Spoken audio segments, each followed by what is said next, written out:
Good evening बच्चों। तो आज हम स्टार्ट कर रहे हैं lecture number 2 the living world, chapter number first, class +1 का। लेक्चर नंबर फर्स्ट मैं ऑलरेडी अपलोड कर चुका हूं, तो आज हम स्टार्ट कर रहे हैं लेक्चर नंबर सेकंड। तो लेक्चर नंबर सेकंड हम स्टार्ट करेंगे बायोडाइवर्सिटी से, क्योंकि इससे पहले जो बेसिक बन रहा है वो मैं लेक्चर नंबर फर्स्ट में अपलोड कर चुका हूँ और हमारे चैनल पे अपलोड हो चुका है। तो यहाँ पे हम बात करें कि जो बायोडाइवर्सिटी है वो क्या होगी। अब जितनी भी अर्थ पे एनिमल स्पीसीज प्रेजेंट है, या फिर मैं बात करूं जितनी भी प्लांट स्पीसीज प्रेजेंट है, अगर इनकी मैं बात करूं तो इनको मिला के क्या बन रहा है, बायोडाइवर्सिटी बन रही है। अर्थ पे कितनी प्रेजेंट है। अब कुछ मैं न्यूमेरिकल डाटा लिख रहा हूं। मान लिया एस्टिमेटेड वैल्यू ऑन अर्थ पर जो वैल्यू एस्टिमेटेड हुई है, एस्टिमेट लगा है, वो अप्रोक्सीमेट कितनी जाएगी, अप्रोक्सीमेट 5 to 30 मिलियन, इतनी स्पीसीज। अगर बात की जाए अब इसमें से अप्रोक्सीमेट 1.7 to 1.8 मिलियन स्पीसीज अभी तक क्या है, या तो नोन बोल लो या फिर उसको बोल लो डिस्कवर्ड हुई है, फिर डिस्क्राइब की है, इसको हम ऐसा बोल सकते हैं। बच्चे कुछ न्यूमेरिकल डाटा दे रखा है जो नीट के पॉइंट ऑफ व्यू से इंपॉर्टेंट रोल प्ले कर रहा है, इसको मैं अंडरलाइन कर रहा हूँ। 1.7 to 1.8 मिलियन, साथ में एनसीईआरटी का पॉइंट कवर हो रहा है। उसके बाद पॉइंट नंबर 3, अब जो ये 1.7 या फिर 1.8 मिलियन मैंने लिखा है, अप्रोक्सीमेट अगर इसका भी बताऊं मैं तो 1.2 मिलियन इसके अंदर प्रेजेंट है किसकी स्पीसीज, एनिमल स्पीसीज। अगर इसके अंदर बात की जाए तो एनिमल स्पीसीज, और एनिमल स्पीसीज कहाँ से, ये इंसेक्ट, जो इंसेक्ट होंगे वो क्या बना रहे हैं, लार्जेस्ट ग्रुप बना रहे हैं। Insect formed largest group, LG मैंने लिख दिया। अगर बात की जाए 0.5 मिलियन, ये जो स्पीसीज होंगी अपनी, ये किसके हैं, ये प्लांट स्पीसीज हैं। और प्लांट स्पीसीज के अंदर अगर मैं बात करूं तो एंजियोस्पर्म है, जो एंजियोस्पर्म है वो क्या बना रहे हैं, लार्जेस्ट ग्रुप बना रहे हैं बच्चों, फॉर्म्ड लार्जेस्ट ग्रुप। ये चीज़ हमें मालूम होनी चाहिए। कुछ न्यूमेरिकल डाटा मैं बता रहा हूँ, अब एक बार यहाँ देख लो। अगर हर साल बात करूँ मैं, एवरी ईयर, हर साल बात की जाए, अप्रोक्सीमेटली 15,000 स्पीसीज डिस्कवर्ड होती हैं। ऑब्जर्वेशन या फिर ऑब्जर्वेबल डाटा है जो ऑब्जर्व किया है, 15,000 जो स्पीसीज हैं वो क्या होती हैं, डिस्कवर्ड होती हैं। इसको ऐसा हम बोल सकते हैं। फिर यहाँ से क्वेश्चन आता है, अब न्यूमेरिकल डाटा मैंने लिख लिया कि सबसे ज़्यादा biodiversity, most diversity found in the reason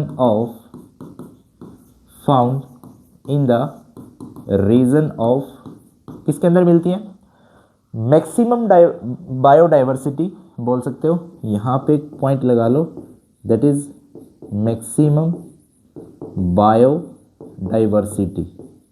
जो मैक्सिमम बायोडाइवर्सिटी है वो कहाँ मिलेगी, तो वो मिलेगी हमें एक तो कोरल रीफ, जो रीजन है coral reef, and second one is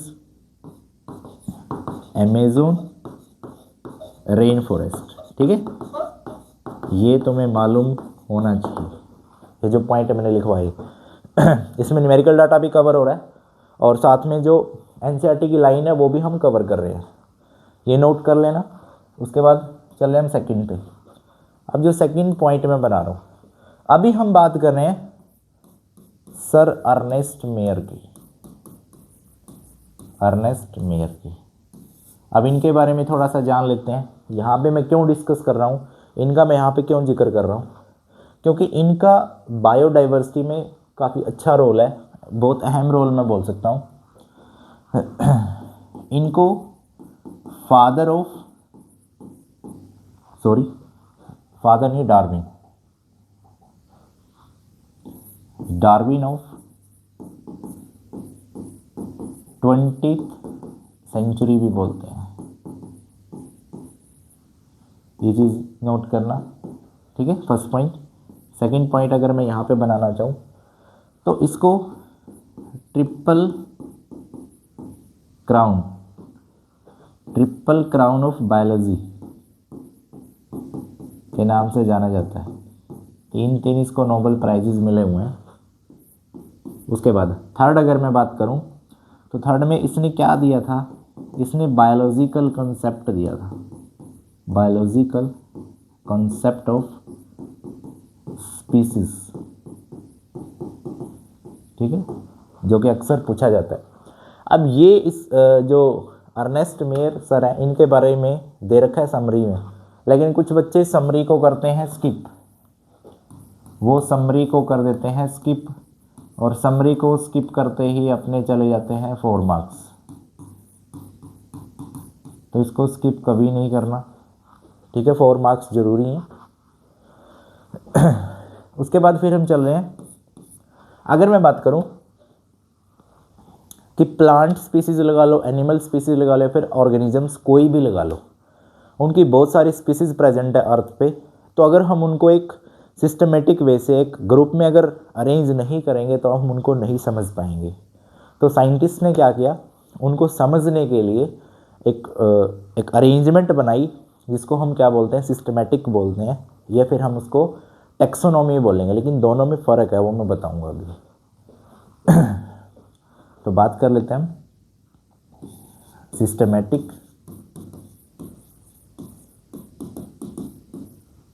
systematics, और एक साइड में बता रहा हूँ दैट इज टेक्सोनोमी। अब दोनों में सेम बात क्या रहने वाली है। अब जो सिस्टमेटिक है इसमें हम क्या करते हैं, किस चीज़ की स्टडी करते हैं, इसमें बोल सकता हूँ basically classification of organism.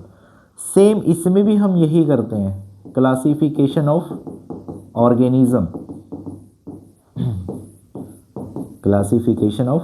Organism, but दोनों में फ़र्क कहाँ पे आता है, फ़र्क आता है यहाँ पे। और इसमें हम किसकी बात कर रहे हैं, जो हमारे इवोल्यूशनरी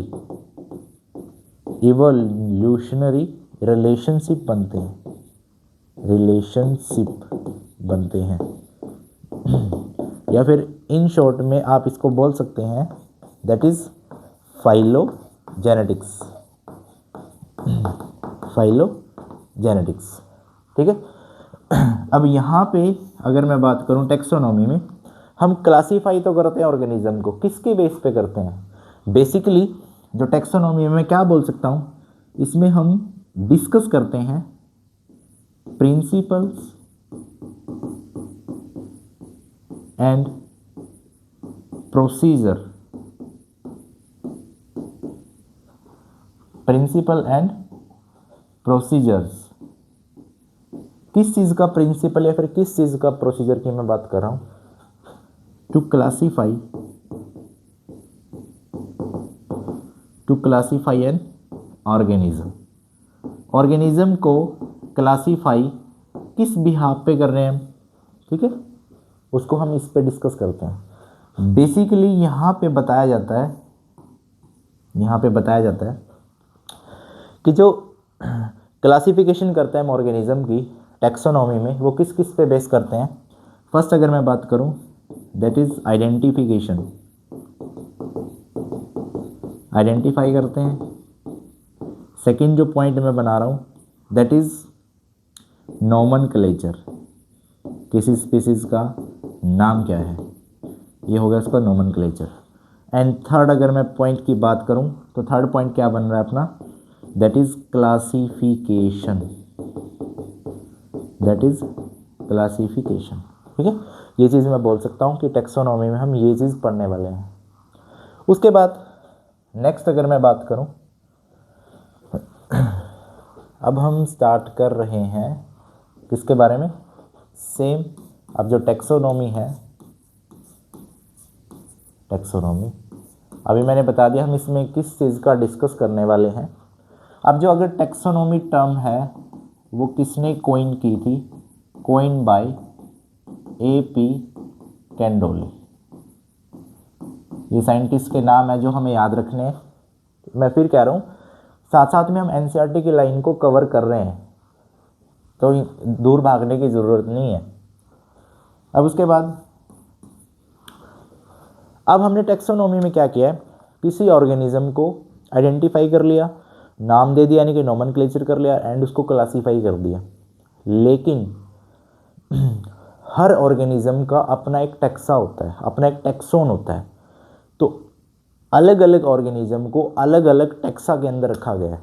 वो किसके बिहाफ पे रखा गया है, उसको हम एक वर्ड देंगे, दैट इज़ कैरेक्टराइजेशन। मान लिया कोई ऑर्गेनिज्म है, उसका कोई इंटरनल स्ट्रक्चर होगा, उसका कोई एक्सटर्नल स्ट्रक्चर होगा, उसकी कोई सेल ग्रोथ होगी, उसका कोई सेल का स्ट्रक्चर मैं बोल सकता हूँ, उसका कोई डेवलपमेंट प्रोसेस में मैं बोल सकता हूँ। तो ओवरऑल अगर मैं बात करूँ यानी कि करेक्टराइजेशन कैसा हुआ है, तो हम इसमें एक फैक्टर और ऐड कर रहे हैं, दैट इज़ करेक्टराइजेशन। यहाँ पे मैं पॉइंट बनाऊंगा, वो चीज़ नोट करना, करेक्टराइजेशन।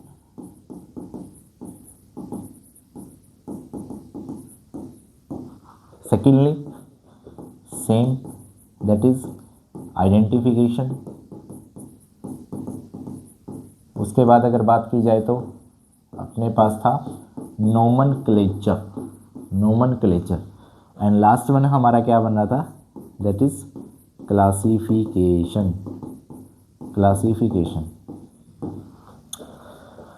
ये जो बन रहा है ये क्या है, यहाँ से डायरेक्ट पॉइंट पूछते हैं या फिर डायरेक्ट क्वेश्चन बन सकता है, that is basic to taxonomy, basic to taxonomy. जो टेक्सोनॉमी का बेसिक बन रहा है उसमें कौन से कंपोनेंट्स मैं बोल सकता हूँ टेक्सोनॉमी के इंक्लूड होंगे। और ये मैंने यहाँ से नीट PYQs भी बना हुआ है ऑलरेडी, तो इस चीज़ को ध्यान रखना है। नीट PYQs यहाँ पे बन सकता है अरेंजमेंट पे, नीट PYQ जो बना हुआ है ऑलरेडी, बन नहीं सकता है, बना हुआ है, अरेंज करना है इनको। सबसे पहले हम नाम नोमेनक्लेचर करेंगे, आइडेंटिफाई करेंगे, क्लासीफाई करेंगे, फिर कैरेक्टराइजेशन करेंगे। ठीक है, उनको क्या करना है, अरेंज करना है। तो मैं कह रहा हूँ फिर क्वेश्चन आया हुआ है यहाँ से भी। उसके बाद अगर बात की जाए तो इसके पास जो फर्स्ट है, अब कैरेक्टराइजेशन में मैं बता चुका हूँ, जैसे एक्सटर्नल स्ट्रक्चर है, इंटरनल स्ट्रक्चर है, सेल की जो ग्रोथ है, सेल की जो डेवलपमेंट है, वो चीज़ हम बात कर रहे हैं ना, उसके बिहाफ पे ऑर्गेनिज्म को अलग अलग टेक्सा के अंदर रखा हुआ है, दैट इज कैरेक्टराइजेशन। अब आइडेंटिफिकेशन की अगर मैं बात करूं, आइडेंटिफिकेशन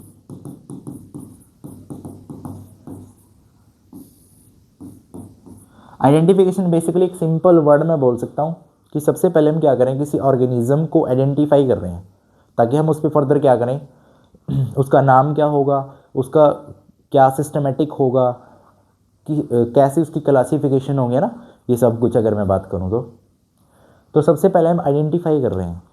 अब आइडेंटिफाई करने का मतलब क्या है, कोई ऑर्गेनिज्म लिया, पहले इसको आइडेंटिफाई करो, आइडेंटिफाई करने के बाद क्या इसका नाम हो सकता है ना, क्या इसकी क्लासिफिकेशन है ना, वो सब। तो identification is the first step मैं बोल सकता हूँ। ठीक है, ये सिर्फ इनकी बात करूँ मैं, identification, nomenclature and classification. Characterisation मैं बता चुका हूँ, मैं इनके केस में बोल रहा हूँ। सेकंड अगर मैं बात कर रहा हूँ, that is nomenclature, that is nomenclature. मैं अभी इनकी अरेंजमेंट की नहीं बात कर रहा, लेकिन किसी ऑर्गेनिज्म को सबसे पहले क्या करना पड़ेगा, आइडेंटिफाई, देन उसको फिर क्या करना पड़ेगा, उसका नाम क्या होगा, फिर उसकी क्या क्लासिफिकेशन होगी और क्या उसका सिस्टमेटिक सिस्टम बनेगा, है ना। अब नोमेनक्लेचर की अगर मैं बात करूं, नेमिंग ऑफ एन ऑर्गेनिज्म, किसी ऑर्गेनिज्म को कोई नाम देना, मैं बोल सकता हूं बेसिकली। इसको हम डिटेल में डिस्कस करने वाले हैं।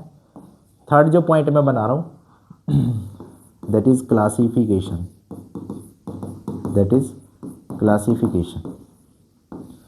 अब जो क्लासिफिकेशन है क्या होगा, हम यहाँ पे बहुत सारी जो स्पीसीज हैं उनको क्या कर रहे हैं, ऑब्जर्व कर रहे हैं, है ना। यानी कि उन स्पीसीज का एक ग्रुप बना रहे हैं, ग्रुप ऑफ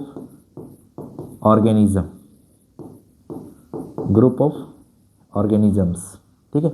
अब ये जो ग्रुप बनाया है ये किसके बिहाफ पे बना रहे हैं, ये जो ग्रुप हम बना रहे हैं किसके बिहाफ पे बना रहे हैं, ये हम बना रहे हैं ऑर्गेनिजम्स के कॉमन कैरेक्टर को देख के, ठीक है। या फिर इसकी जगह बोल सकते हो ऑब्जर्वेबल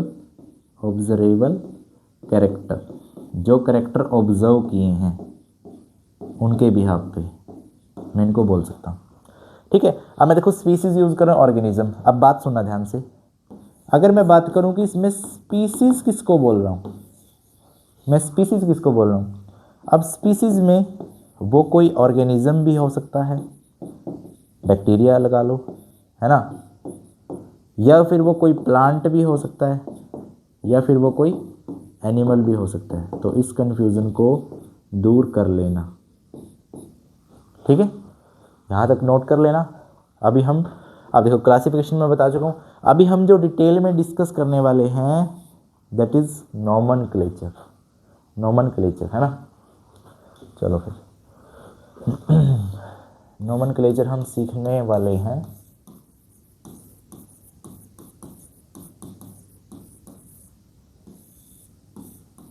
नोमेनक्लेचर, और मेरे को कमेंट बॉक्स में ये बताना कि जो मैंने नीट PY क्विज यहाँ से बताया, तो मैं हिंट दी है, अरेंजमेंट कैसे बनेगी। सबसे पहले कैरेक्टराइजेशन आएगा, क्लासिफिकेशन आएगी, आइडेंटिफिकेशन आएगा, क्या आएगा, ठीक है, कमेंट में ज़रूर बताना। नोमेनक्लेचर, अब जो नोमेनक्लेचर है मैं फिर बोल रहा हूँ, यहाँ पे किसी ऑर्गेनिज्म का क्या करना है, नेमिंग करनी है, नेमिंग ऑफ एन ऑर्गेनिज्म। अब यहाँ पे अगर मैं बात करूँ तो बहुत सारे जो नोमेनक्लेचर सिस्टम है वो आए अपने सामने। जैसे कि मैं बोलूँ पॉलिनोमियल, बाइनोमियल, ट्राइनोमियल, है ना। एक बार थोड़ा सा मैं डिस्कस कर लेता हूँ।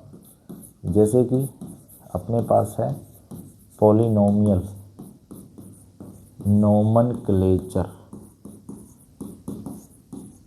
ठीक है। देन अगर मैं बोलूँ बाइनोमियल नोमेनक्लेचर, और फिर हम बात कर सकते हैं third one that is trinomial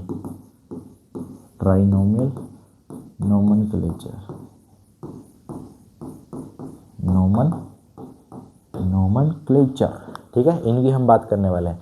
अगर मैं बात करूं पॉलिनोमियल, अब पॉलिनोमियल मैं बोलूं, पॉली मीन्स मैनी,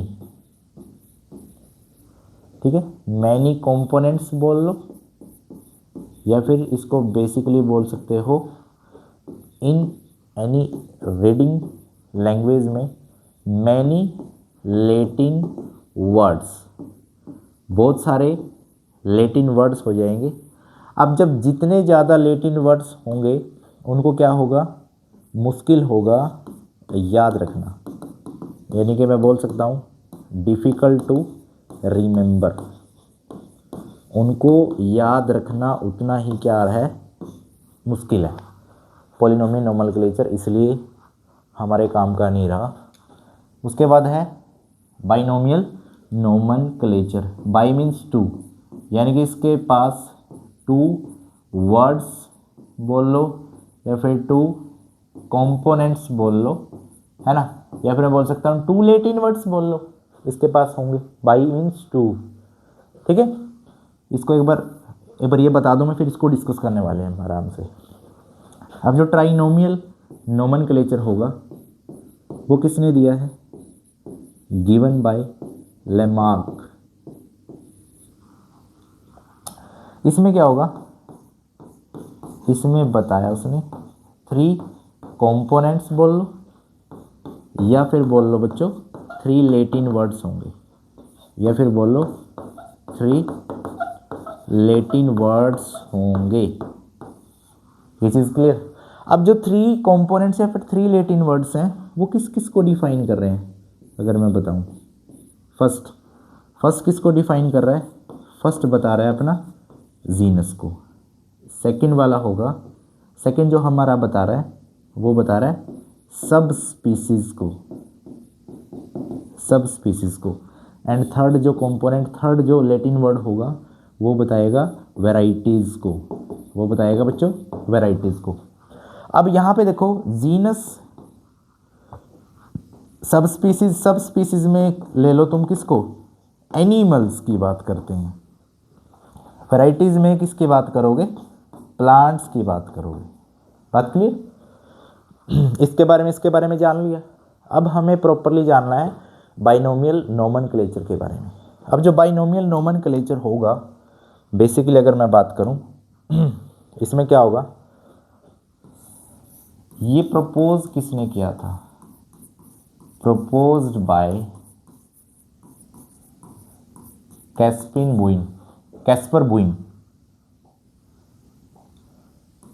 कैस्पर बुइन नाम के साइंटिस्ट ने, इस साइंटिस्ट ने इसको क्या किया था?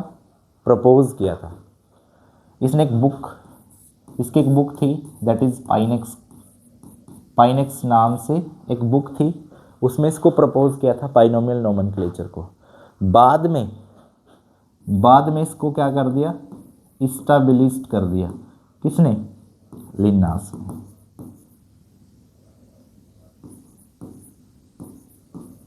ठीक है,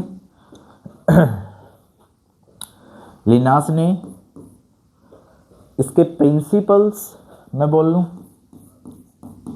प्रिंसिपल्स बोल लो या फिर रूल्स बोल लो, रूल्स को एक बुक में डिफाइन कर दिया। उसका क्या नाम था? उसका नाम क्या हो सकता है बच्चों, बता सकते हो? बताओ, मैं लिख देता हूँ, फिलोसफिया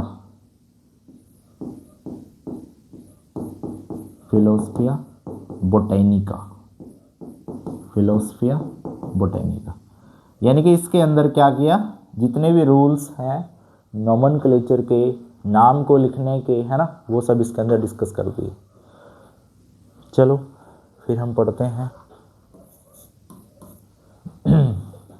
फिर उसने, जो मैं बताऊं, प्लांट्स को अलग से क्या किया, उसका जो नोमेनक्लेचर है, जो एनिमल्स है उनका नोमेनक्लेचर है ना। अगर मैं बात करूं स्पीसीज प्लेंट्रम की, अगर मैं बात करूं बच्चों स्पीसीज प्लेंट्रम, इसके अंदर डिस्कस किया गया प्लांट स्पीसीज को, इसके अंदर डिस्कस किया गया जो प्लांट स्पीसीज से रिलेटेड जो भी रूल्स बन रहे हैं नोमेनक्लेचर के लिए। अगर मैं बात करूं second, that is system nature, इसके अंदर बात की गई किसकी? एनिमल स्पीसीज की। इसके अंदर बात की गई बच्चों एनिमल स्पीसीज का नाम लिखने के लिए जो जो रूल्स होंगे या फिर प्रिंसिपल्स होंगे, मैं उनकी बात कर सकता हूँ। ठीक है, अब उसके बाद कुछ इंटरनेशनल कोड्स बने,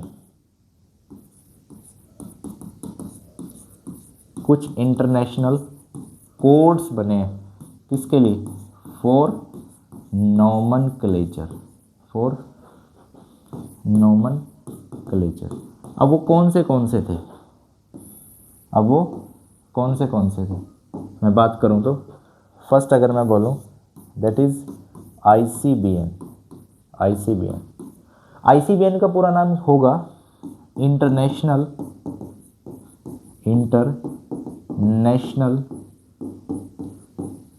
codes for botanical nomenclature.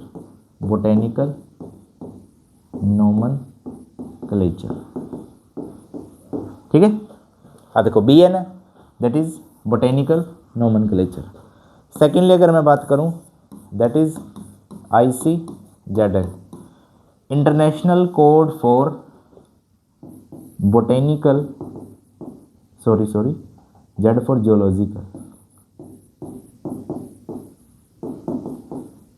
Zoological nomenclature.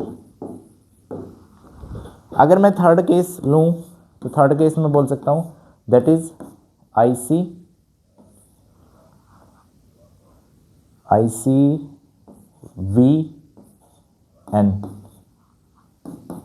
Same V for बोलो वायरस या फिर वायरल नोमेनक्लेचर बोल सकते हो। अगर उसके बाद मैं बोलूं that is ICNCP, international code for the nomenclature of cultivated plants.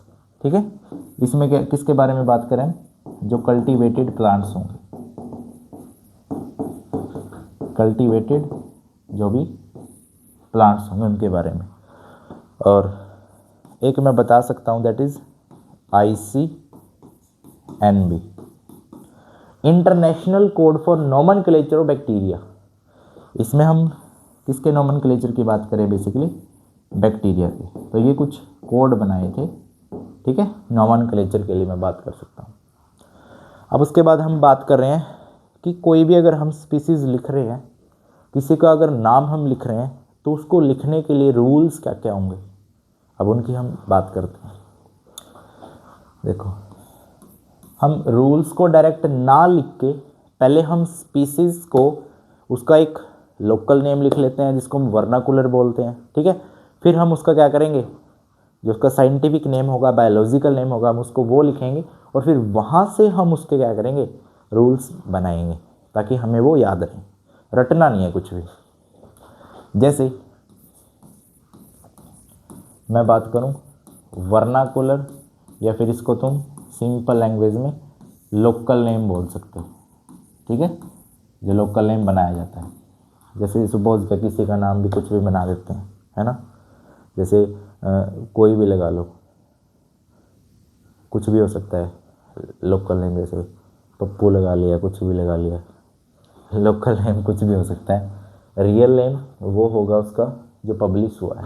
ठीक है, तो कुछ होगा लोकल नेम जो क्या है, सूटेबल मैं बोल सकता हूँ, सूटेबल या फिर एप्लीकेबल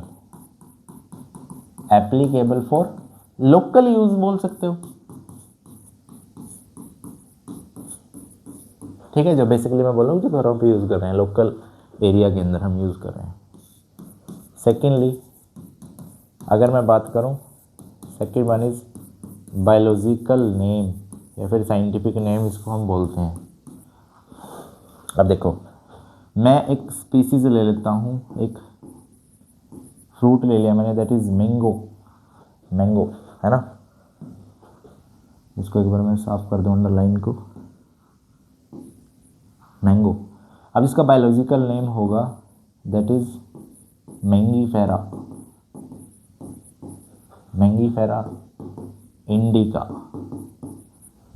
इंडिका, इसको और इसको। अब देखो, यहाँ से हम रूल्स बनाएंगे, मैंने लिख दिया। अब यहाँ से हम रूल्स डिस्कस कर रहे हैं, जो रूल्स होंगे वो कौन से और कैसे बनेंगे। अब देखो, यहाँ पे लिख दिया मैंने, रूल नंबर फर्स्ट।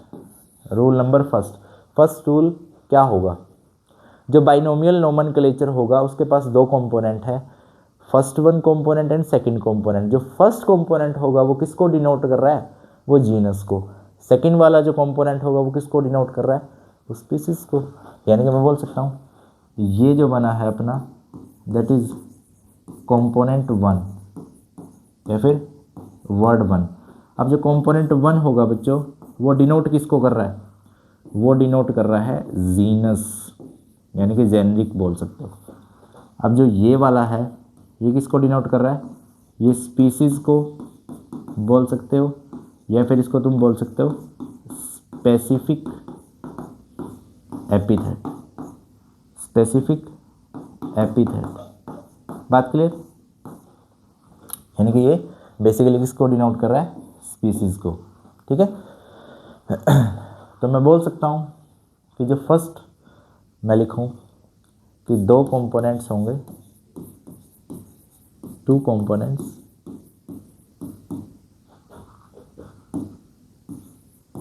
इन विच, जो फर्स्ट कंपोनेंट होगा, first component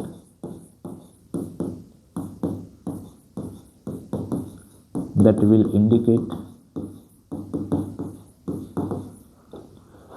indicate genus, and जो सेकंड कंपोनेंट होगा,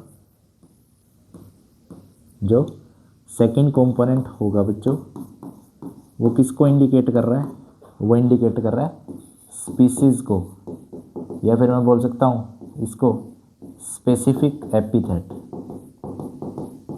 स्पेसिफिक एपिथेट। ठीक है, इस चीज़ को ध्यान रखना। रूल नंबर सेकंड अगर मैं बनाऊं, रूल नंबर सेकंड, जो जीनस का फर्स्ट लेटर होगा वो कैपिटल होगा, और जो स्पीसीज का फर्स्ट लेटर होगा वो स्मॉल होगा। यानी कि मैं बोल सकता हूं first letter of genus should be capital,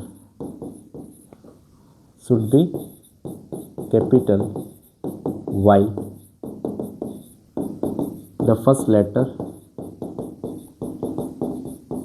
of species या फिर specific epithet should be small, should be small। बात क्लियर? दो रूल यहाँ से बन गए जो हमें पता होनी चाहिए। थर्ड वन, अगर तुम थर्ड इधर मैं लिख रहा हूँ, अरे याद रखना ये फर्स्ट है, ये सेकंड है, ये थर्ड है, कहीं मैंने ऊपर लिख दी, यहीं से फर्स्ट बना लो। थर्ड क्या कह रहा है, अगर हम बाई हैंड यानी कि हैंड रिटन जो नाम होगा उसको करेंगे मैं अंडरलाइन अलग अलग से, जैसे मैंने किया हुआ है, जीनस को अलग से और स्पीसीज को अलग से। यानी कि जो हैंड रिटन नेम्स होगा इसको करना बच्चों अंडरलाइन, अंडरलाइन। ठीक है, और अंडरलाइन भी स्पेसिफिकली, जीनस को अलग से एंड स्पीसीज को अलग से, जैसे मैंने किया हुआ है। अगर ये प्रिंटेड फॉर्म में है, अगर बच्चों यहाँ पे लिख रहा हूँ मैं, यहाँ पे लिख देते हैं कोई बात नहीं, अगर ये प्रिंटेड फॉर्म में है, अब जो प्रिंटेड फॉर्म आएगी वो किस फॉर्म में आएगी, वो आएगी अपनी इटैलिक्स में। ठीक है, प्रिंटेड फॉर्म्स इटैलिक्स में आएगी। ठीक है, और जो हैंड रिटन होगी उसको हमें क्या करना है, अंडरलाइन करना है। बात क्लियर? तो ये कुछ रूल्स बन रहे हैं अगर हम नाम को लिख रहे हैं। बात क्लियर? तो ये सब नोट कर लेना और इसका हमें पता होना चाहिए। उसके बाद इसी का जो लास्ट बनता है that is rules for priority या फिर रूल्स ऑफ प्रायोरिटी, या फिर बोलो प्रिंसिपल ऑफ प्रायोरिटी। कुछ जगह ये भी मिलेगा that is principles of priority, principle of priority. बात क्लियर? अब ये क्या कर रहा है, मान लिया कोई भी स्पीसीज है, चाहे प्लांट की हो चाहे एनिमल की हो। ठीक है, एक बात क्लियर कर दूं, एक टैक्सोन के लिए किसी स्पीसीज का एक ही नाम हो सकता है। अगर किसी स्पीसीज का एक नाम से दूसरा नाम बना है तो वो बना उसका सिनोनियम्स। ये चीज फर्स्ट पॉइंट जो तुम्हें क्लियर होना चाहिए। सेकंड पॉइंट, मान लिया कोई स्पीसीज है वो 10 दिन पहले पब्लिश हुई है और उसी स्पीसीज का दूसरा नाम 10 दिन के बाद पब्लिश होगा, तो जो नाम पहले पब्लिश हुआ है वही क्या होगा, वैलिड होगा, और वो क्या फॉलो कर रहा है, that is rules of priority, यानी कि प्रिंसिपल ऑफ प्रायोरिटी। बात क्लियर? अब देखो समझ रहे हम। मान लिया, अब समझिए उसको ध्यान से। मैं एग्जांपल ले रहा हूँ टोमेटो का, मैं एग्जांपल ले रहा हूँ टोमेटो का। अब टोमेटो का अगर मैं बोलूँ, जो पहले नाम आया था वो क्या था, दैट इज सोलानम, सोलानम लाइको पर्सिकम।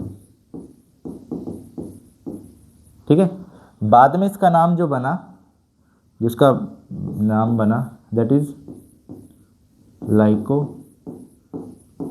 पर्सिकॉन,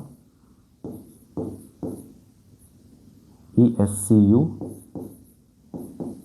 सुलेंटम। ठीक है, सुलेंटनम नहीं है भाई, सुलेंटम, स्टूलेंटेनम, हाँ स्टूलेंटेनम। ठीक है, अब अगर मैं इनमें से बात करूं, ये नाम पहले आया था, यानी कि मैं बोलूं ये नाम फर्स्ट क्या हुआ, डिस्कार्ड हुआ, या फिर मैं बोलूं यही नाम फर्स्टली क्या हुआ, पब्लिश हुआ, पब्लिश्ड हुआ। तो टोमेटो का जो नाम होगा दैट इज़ बायोलॉजिकल नेम मैं बोल सकता हूँ, यानी कि जो साइंटिफिक नेम होगा वो होगा इसका ये, क्योंकि पहले पब्लिश हुआ है, सीधी सी बात है। ठीक है, अब इसका मान लिया, मैं जस्ट एग्जांपल दे रहा हूँ, मैं एग्जांपल दे रहा हूँ, ये नाम इसका जनवरी में आया, ये नाम इसका फरवरी में आया, तो ये पहले पब्लिश हुआ है, तो ये वाला वैलिड होगा। ठीक है, और इसी को हम फर्स्ट प्रायोरिटी देंगे। अब इसका जो दूसरा पब्लिश हुआ है फरवरी में, ये बना इसका सिनोनियम्स, ये बना बच्चे इसका सिनोनियम्स। ठीक है, तो लॉ ऑफ प्रायोरिटी या फिर प्रिंसिपल ऑफ प्रायोरिटी यही कह रहा है कि कोई भी प्लांट स्पीसीज, कोई भी एनिमल स्पीसीज है जो पहले पब्लिश हुई है, जो नाम पहले आया था वही वैलिड होगा। अगर उसका कोई दूसरा नाम आ रहा है या फिर दूसरा नाम आया है कुछ दिनों के बाद या फिर कुछ साल के बाद, तो वो उसका बनेगा साइनोनियम्स या फिर सिनोनियम्स, इसको हम बोलते हैं। ठीक है, तो ये कह रहा हूँ हमारा principle of priority. I hope आपको समझ में आया होगा लेक्चर। तो आज के लेक्चर में हम कर रहे हैं इतना ही, जो इससे नेक्स्ट होगा या फिर जिससे नेक्स्ट टॉपिक होगा वो हम करेंगे नेक्स्ट टॉपिक में। तो मिलते हैं बच्चों नेक्स्ट लेक्चर में। All the best.